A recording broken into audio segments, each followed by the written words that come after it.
George Floyd, according to the official autopsy, was not murdered. He died instead of what we used to call natural causes, which in his case would include decades of drug use, as well as the fatal concentration of fentanyl that was in his system on his final day.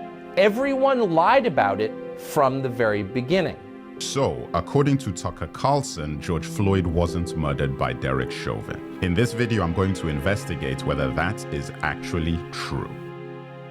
Pay attention. Note, I'll be using the official Hennepin County autopsy and toxicology reports, not the independent one carried out by George Floyd's family. The claims made by Tucker Carlson are based on a specific page from the Hennepin County autopsy report that was said to be previously undisclosed. The details referenced are not actually new, so the spin that it's some sort of revelation is misleading. He suggests that this evidence indicated George Floyd died from a drug overdose, not police actions. That last point is actually true and is mentioned on page 2 of the autopsy report. Carlson says toxic drugs were found in George Floyd's system, including fentanyl. This is also true, as can be seen in the publicly available toxicology report. The extrapolation is made that the coroner's report blamed drugs, not the police, for Floyd's death. Tucker Carlson's video only focuses on page 2 of the autopsy report. On page 1, the report states cause of death as a homicide due to cardiopulmonary arrest.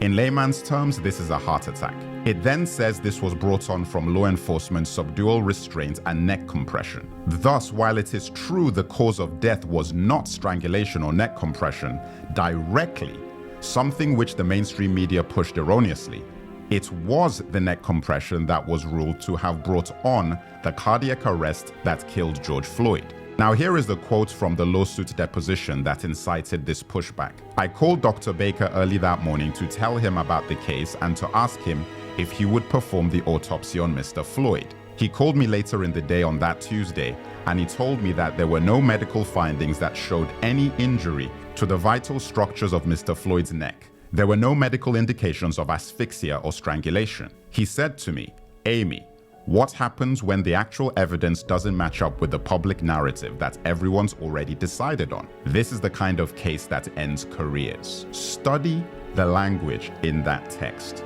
It lines up perfectly with the actual autopsy report. The employee is alleging her boss knew George Floyd didn't die from asphyxiation as was being reported, yet allowed the story to run in the press. Nothing in her deposition says that page 1 of the autopsy report is untrue.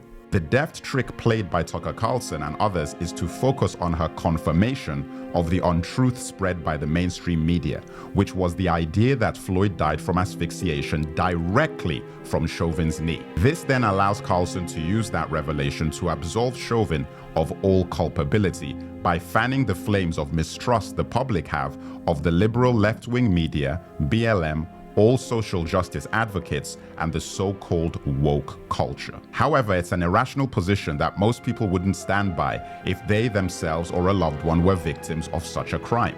The simplest way to think of this is that if you punch someone repeatedly in the face, they lose consciousness and fall off a balcony to their death.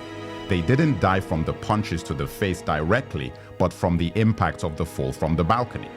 You killed him? No, I shot him. Bullets in the fall killed him.